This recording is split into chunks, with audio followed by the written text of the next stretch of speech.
here. There we go. Welcome back to One Piece Anime Review. This is episode number 85. This time I'm reviewing the 872nd episode of the series, A Desperate Situation, the Iron Tight Entrapment of Luffy, and the 932nd chapter of the manga, the Shogun and the Courtesan. Yep. Now for the new episode. This one adapts pretty much the entirety of chapter 897, minus the cover story. Yeah, pages 2 through 17, which is pretty much the entire chapter.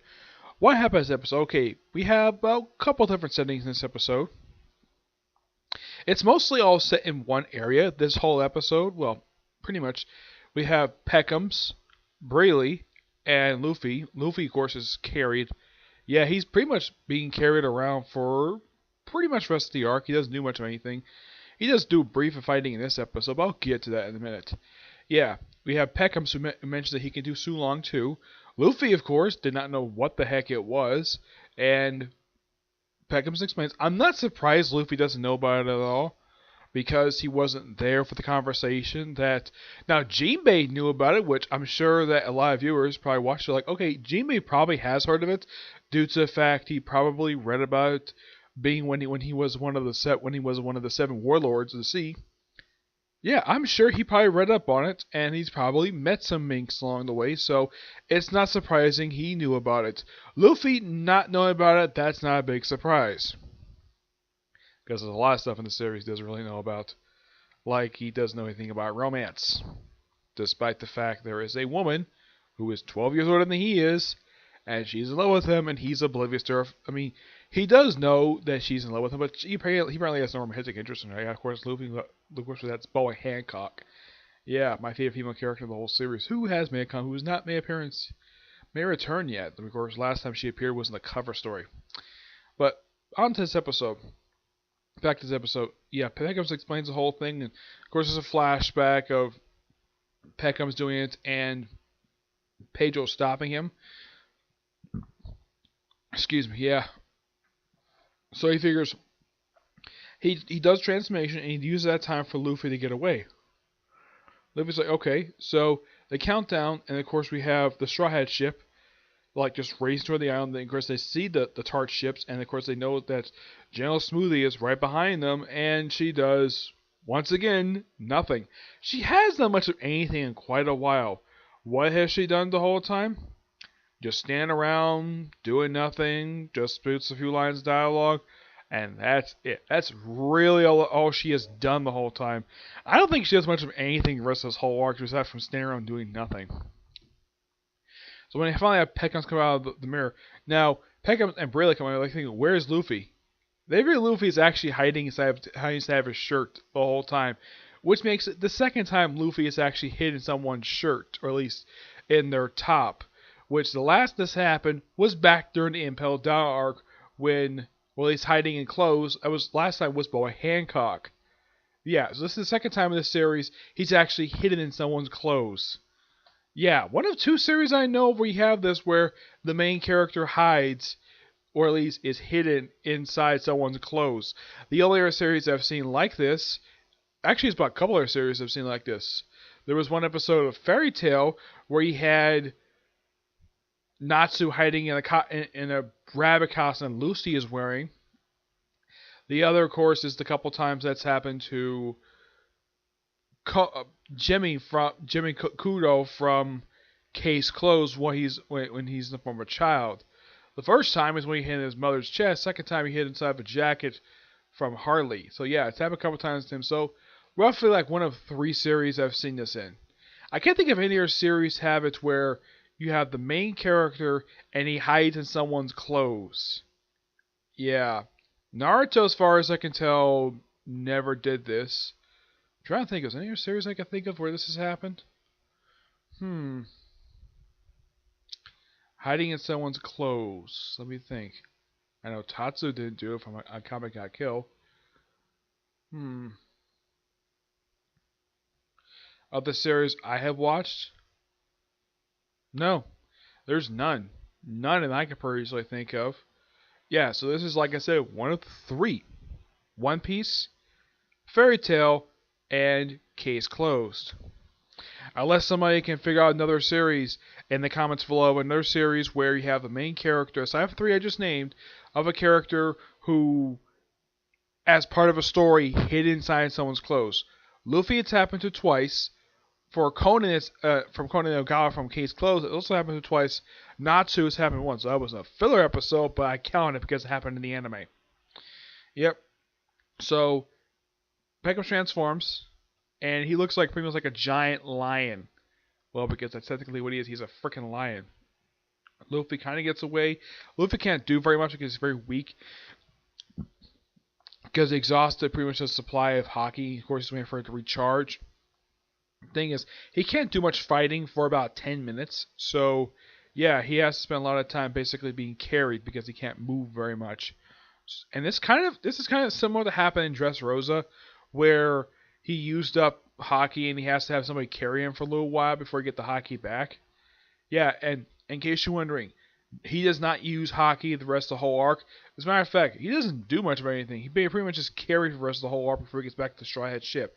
So eventually Sanji catches him and tries to go fly away. We have Peckham's attack Sanji in his rage, but he's able to stop himself. And of course, Peckham's is killed by Oven's army. Of course, he also takes out a few of the duplicate brothers and the duplicate sisters. It's a good thing Sanji didn't hit them because he does not like hitting a woman at all. Yeah, he does not like doing it at all because that's his thing. He does not like hitting a woman.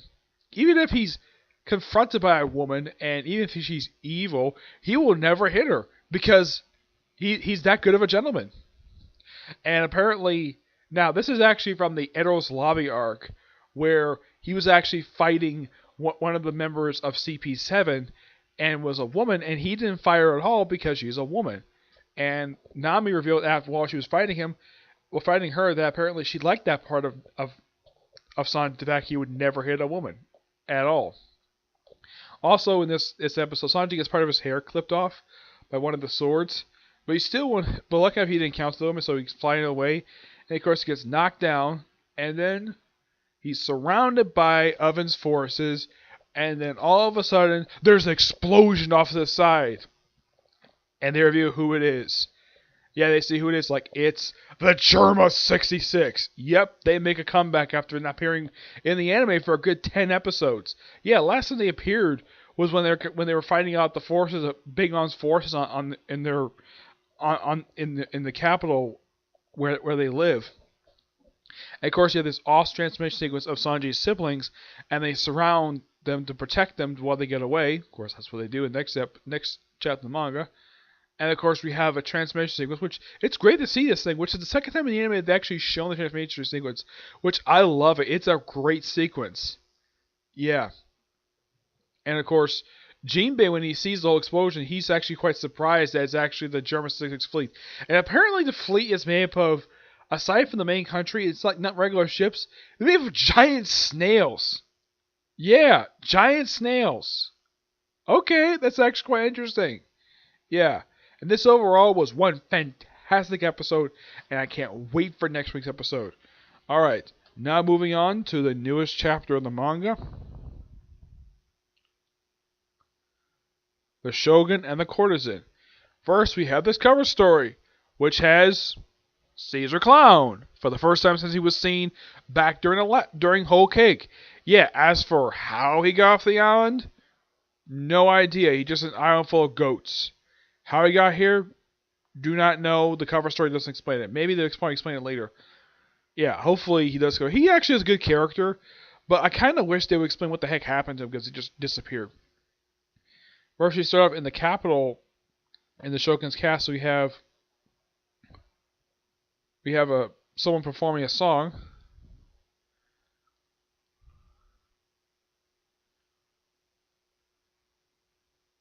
And someone's wearing a mask.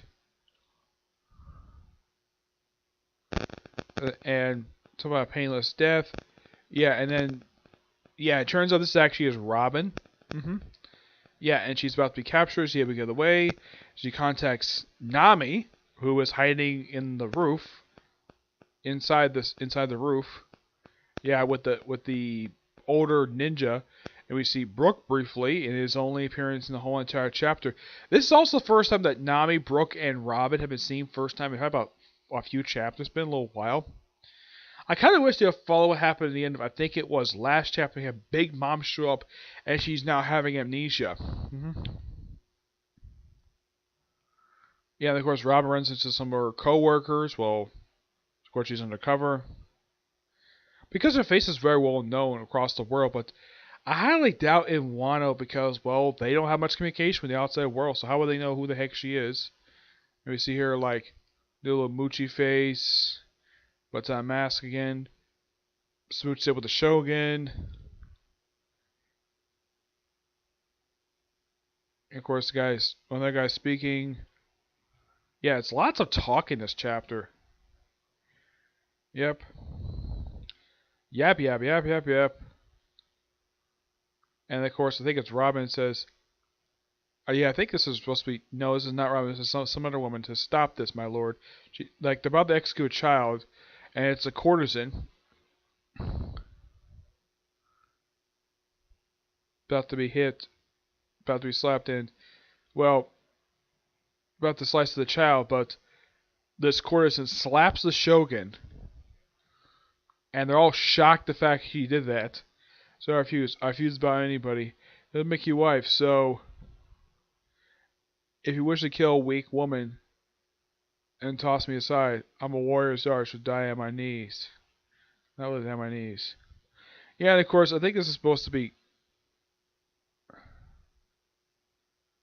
Yeah, and then the Shogun transforms into a dragon, and then we see Robin run away with a child, and we see, it looks like... Now, I'm looking at this, it looks like this is supposed to be is Zoro, but I can't tell who this guy is supposed to be. Just some other samurai. It could be Zoro, but he only has one sword. And it's different. Zoro usually has swords on his right side. This guy has on his left side. And he's about to take out a sword. And it says, yeah, it says Palace in Uproar. Yeah, ask me who this guy is. I don't think it's Zoro. It must be some other samurai. Yeah, I don't think it's a samurai who actually died before they missed the series. I don't know who this guy is, just some random guy who shows up who's a samurai. Yeah, but this is a quite interesting chapter, but man, oh man, this chapter is just full of lots of talking. At least it's not as bad as a few chapters of Hunter x Hunter, where it feels like that Togashi is putting paragraphs in his word balloons. Oda just simply puts lots of dialogue, this one just has tons of word balloons. Not a lot of action in this chapter. It's like very little of it. But it's still a good chapter. It does advance the arc a little bit, not very much. It's mostly just to focus on Nico Robin. What the heck is she up to with Nami and Brook? Of course, Nami, appears for like one panel. And we have Brook, who also appears for one panel. I'm like, these three are the main characters, and yet Robin is the one who gets most of the screen time in this chapter. Not Nami. No, she gets reduced to a one-panel cameo. Same thing with Brook. And yeah, this is the first time anything... This little plot thread has been going on. This was actually started off like a good 10 chapters back, like not long after that the Straw Hats got to Wano. And this is the follow-up to it? Okay. So, who knows where it's going to go. I'm really wanting to basically follow up what happened with Big Mom from last chapter, but nope, let's just cut to Nico Robin. Of course, with this particular arc, it might go all over the place, but who the heck knows? Yeah, so I'm going to give this chapter roughly a 9 out of 10. It's a slight step down from last week's chapter, but still, the big thing about this chapter, it does advance the arc really well. It just basically another step forward in this arc. It doesn't feel like a step back. Could be a side step because it's one of the many stories with this whole thing. I mean, there's much stuff going on here. I would think that Wano probably needs a couple mini-series to go along with it. I mean, because there's many different plot threads in the Wano thing. Because Wano, this particular arc, from what I know about it prior to the start of it, and from what I've heard from some people, this was an arc that Oda's been wanting to do now for at least almost 10 years. Yes, he's wanted to do this arc for a long time. and now he's finally doing it. And roughly this arc is currently about 24 chapters in, and a lot has happened in just 24 chapters. But only just the first act of this particular arc is wrapped. Right now, we're in the second act. But who knows how long this arc is going on for? I mean, it's roughly 24 chapters so far. It's not the longest arc of the whole series. Oh no, that goes to Dressrosa. Do I think it might be long, Dressrosa? It's a possibility it might be as long as that, because that was like a little over 2 years worth of storytelling. It was like 112 chapters adapted into 118 episodes. In the case of this is just 24 chapters. Now, I have heard that this arc is going to be adapted into the anime. I don't know if it's going to be this year or next year. It might be this year, probably later on this year at most, because the anime itself has currently got about 5 chapters left to go for Whole Cake before they finally wrap it up. Yeah, Whole Cake is definitely going to be finished up this year, definitely. My guess is probably by next month at this rate. And we probably will start review after that, probably for the 20th season of the series. Makes sense, though, the fact 20th season will start this year, because this year also marks 20 years since the start of the anime. But yeah, so that's it for this particular review. I have one more video planned for today, and that's a review of the newest episode of Boruto. Okay? But do you next review. Bye.